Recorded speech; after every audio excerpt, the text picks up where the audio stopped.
From the headquarters of Telesur English in Quito, Ecuador, this is From the South. I'm Jose Daniel Lopez.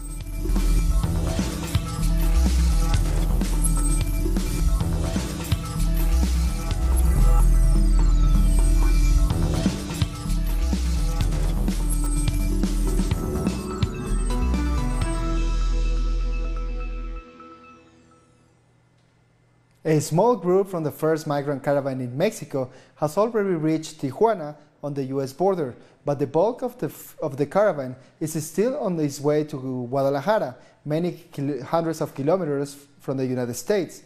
Our correspondent in Irapuato, Pablo Perez, has more. Well, today we're right here at the outskirts of Irapuato city in the state of Guanajuato, Mexico. And right now we're seeing how all these migrants, they are members of the first migrant caravan, are trying to board freight trailers to go all the way to Guadalajara, Jalisco, which is the next stop scheduled for this caravan. Right now we can see that very common image of the migrants riding the train that they name the Beast. It's no longer the most usual way to travel for them. They are trying to get a ride from the freight drivers, and well, this is something really different, because there is some willingness to do that. It has to be. There's the police officers. They are asking every driver if they are taking the migrants by their own will, or they are getting paid, or because getting paid for that will be considered a misdemeanor. But if the driver says, no, I'm giving them a ride from my own goodwill, they cannot stop him. So this is another way for them to get faster to the border. And let's remember that we have already covered over 700 miles, but we have 1,500 on our way to go to Tijuana. That's the border with San Diego, California, which is the entry point. Most of these migrants will consider their destiny. And well, we will go on informing you, and we'll go back to the study. And the journey to the U.S. has proven to be more difficult for members of the LGBTQ community who are also part of the caravans. Many have reportedly faced hostility from local residents after reaching the city of Tijuana as part of the first caravan. They arrived at the local bus station to go to a shelter that was provided by a donor. Before they could even get through the door, they were met with opposition from neighbors who voiced their disapproval at their presence. We're surprised, impacted, we're uncomfortable because the authorities didn't consider us. There is a municipal president here, a delegation that should have told us. Neighbors were asking for your support, your collaboration. People are going to come. As the main caravan continues its journey, a separate group is quickly approaching Mexico City from the southern state of Veracruz. Several groups of migrants have joined together to travel through the state on the Mexico's Gulf Coast. Some walk down the highway while others jump on the back of a truck to catch a ride north. The migrants are en route to the U.S. border, where President Donald Trump has effectively suspended the possibility of asylum for any person who crosses into the country illegally. We're looking for help to get rides on trailers or something like that, to leave the state of Veracruz. Sometimes rumors come up of someone going missing of one thing or another. We prefer to arrive in Puebla and keep advancing from there. Wherever we are, we advance north as much as we can. Moving on to Brazil. One of the main proposals of Brazil's president-elect Jair Bolsonaro is to make it easier for Brazilians to carry weapons. Many experts say this will not stop violence and crime in the country. Most of the victims of violence in Brazil are young black people from poor families, often living in the favelas of the big cities. Nearly 64,000 people were murdered in 2017. That's an average of 175 homicides per day. 20,000 of the victims are young black people, and you can see that often this kind of lethal violence is caused by the presence of weapons and by a police force that doesn't prevent but only punishes. During his campaign for October's election, the president-elect Jair Bolsonaro promised to give people freer access to guns, reduce the age of criminal responsibility to 16, and allow the security forces to use more aggressive tactics against the criminals. People do not trust the police because the police already go in and do what they want, and there is no one to answer for it. You cannot complain, and the state is not, in fact, seen to be providing security. We believe this measure will only make the situation worse. We also see it as an economic measure. Bolsonaro has promised this not to provide security for the people, but to benefit the arms industry. Disputes between rival gangs, the economic recession, and cuts in the budgets for public security have all contributed to the increase in crime. More than 10,000 murders of women, just on gender grounds, are currently being investigated by the police. We had a campaign all this year called Stop Killing Us, Stop Killing Women Indiscriminately. When a woman is killed, there are also children left behind. Almost all women killed this year had small children who are also victims of that violence. It is quite a critical situation, a reality that we have to work to change, and we won't change it with more weapons and more violence. Figures show that more than 5,000 people died last year at the hands of the police. Experts say that an ever higher proportion of violence is a direct consequence of actions that are meant to stop it. The general strike in Costa Rica against the tax reform supported by the government of Carlos Alvarado has entered its 10th week. On Monday, teacher unions ratified the legality of this strike and presented a complaint to the International Labour Organization. On Friday, the education sector presented a complaint against the government, condemning violations of trade union freedom. This strike started back in September to protest a tax reform that could hurt those most vulnerable. Our correspondent in San Jose, Fernando Francia, brings us more. It's been 2 months since the indefinite general strike started. Recently, more than 8,000 education workers and government employees joined the strike. A large part of the debate about the strike has been its legality, with different courts upholding its legality since it started back in September 10th. This has seen a huge support to the labor sector against the tax reform, which is being debated right now in the Constitutional Court. This court has to decide if the reform is unconstitutional or not. If they approve it, it will then move to the Legislative Assembly as a final step before being approved. Still, discussions about other ways to overcome the tax deficit in Costa Rica continue. Thank you, Fernando, for that report. More than 60 social organizations in Venezuela got together to discuss the current challenges against international threats. More on this report. An atmosphere of peace. This is how Venezuela looks. But the attacks do not stop. The idea is to keep the peace.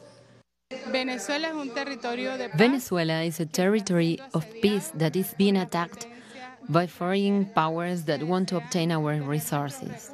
But we are not alone. We count on the peoples of the world who fight neoliberalism and capitalism, which keeps trying to steal people's resources. To make their voices heard around the world, debates like this are taking place in Venezuela.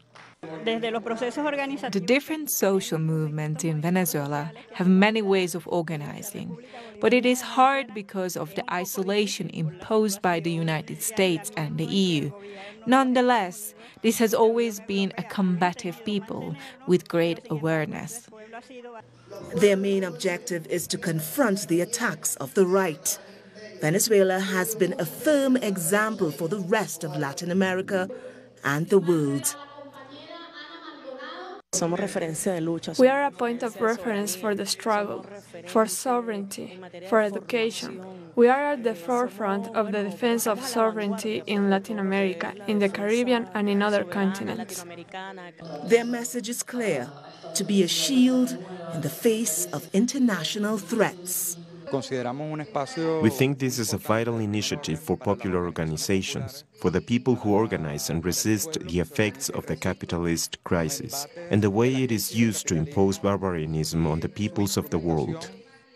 The next step will be another national meeting ahead of the first International People's Assembly to be held in 2019. Venezuela will be the host country again. More than 1,000 delegates from other countries are expected. We'll take a short break now. Join us again in a minute.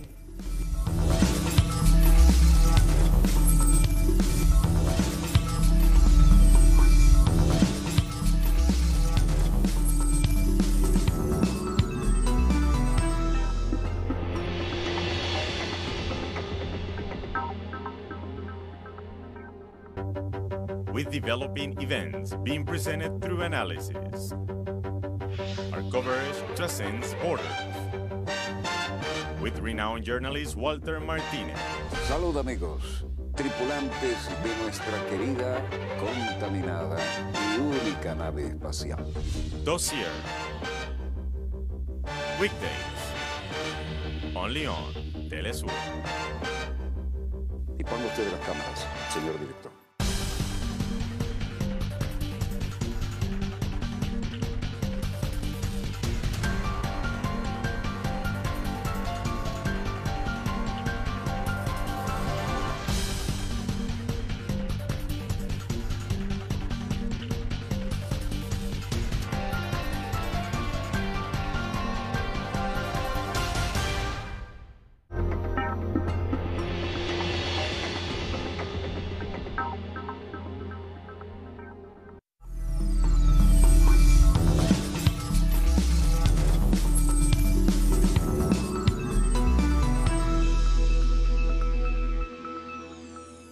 Welcome back. 7 young soccer players and their coach have been killed in a bus accident in Peru.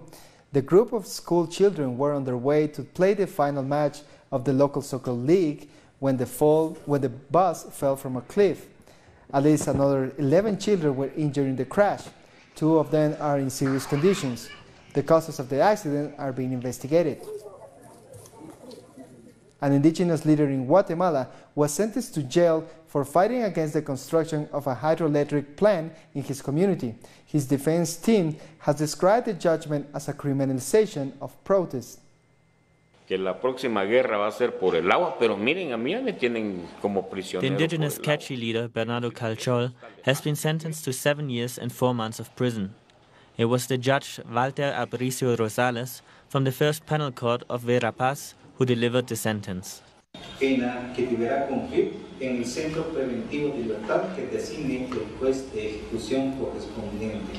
Esto que me van a colocar en estos momentos es la dignidad del pueblo en sí. The leader's legal team said the sentence was based on suspicious statements and evidences and influenced by the public ministry. We cannot call this justice. This is called criminalization, a judicial precedent to target community leaders and frighten them. 46-year-old Bernardo Calchol was accused of illegal detention and stealing, crimes the judiciary says he committed against workers of a subcontracted company of the hydroelectric company Oshek. They had nothing. They only had contradictions as evidence. However, they twisted all as much as they could to justify the sentence. Calchol has peacefully resisted along the Maya Quechua people. They have reported human rights violations in the construction of the hydroelectric plant project Oxac in the Cahabun River in Alta Verapaz. He is a defender of life, water, and his people. And a defender of the resistance of Quechua people against 2 hydroelectric projects in their territory without being asked. The International Commission Against Impunity in Guatemala has documented that the Department of Alta Veracruz is leading the list of unpunished cases. with numbers that exceed 97%. The lower house in Chile is set to debate a controversial education bill this week. The bill aims to punish teachers and students who use abusive language in educational institutions. It gives the school principals the power to expel students immediately if they are heard using such language. The government is confident that the bill will be approved. Trinidad and Tobago was rocked by a 3.9 magnitude earthquake on Sunday night, the latest in a series to rock the island. It was also felt in neighboring Grenada. No injuries or damages were sustained. A warning was issued earlier this month about moderate and strong earthquakes following a 6.9 quake that struck in August. An exhibition in an Argentine museum is celebrating the country's indigenous communities. More on this report. The Museo Nacional del Hombre is helping to preserve the history of indigenous people in Argentina. We want to know what people think about indigenous communities. We ask ourselves many times if there are indigenous people in Argentina, and if so, what were their lives like and what words did they use? For example, we all have eaten chipas, but we don't know where it comes from. We also have the words cancha and vincha that come from the Quechua language and are present in our daily lives. For Maria Julia Cardinal, it's essential to tell the story of indigenous communities in the country, their history, and the changes they have undergone. We have land conflicts, lack of education, and limited resources, and those are the obstacles and political fights that organizations are facing. Also, I think representation has to come from different voices. Visitors can learn about the life of indigenous people and their problems they face. We understand their cultures through the artifacts we can obtain. Many artifacts were created only for ceremonial purposes, while others were created out of necessity. This museum illustrates the culture of indigenous by showcasing the way they celebrate to what they consider entertainment. Being a descendant does not automatically make you understand them or the way their culture works. We are all Argentines, and we must all be represented and be part of society. We are all equal, and that's what this museum promotes. With the help of indigenous communities, the museum has gone to great lengths to ensure they are represented. We work with indigenous teachers, and when they come to Buenos Aires, we try to bring them to the museum so they may tell us what they think, how we can improve, what must be added and what must be changed. We highly value their input. For the director of the museum, the importance of the exhibition is in its accessibility. This place showcases who we are, where we come from, and where we are at the moment. We pride ourselves on the beauty, on the diversity of what we are exhibiting. These are our things. They represent our country, even if you don't come from an indigenous background.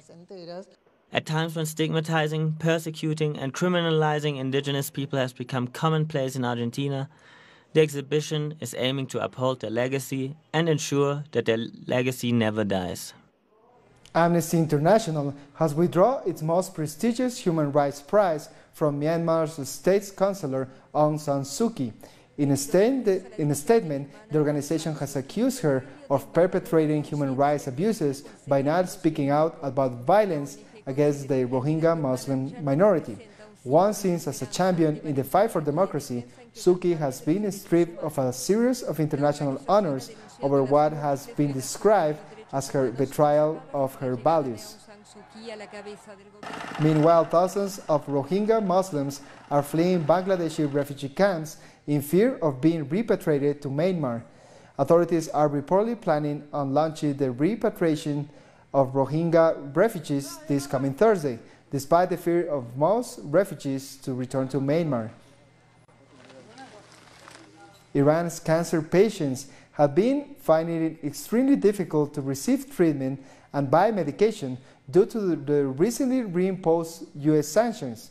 The chief of the Cancer Institute explained that the sanctions are stopping citizens from buying medication and medical devices. Patients have seen the treatment costs increase over the past few weeks.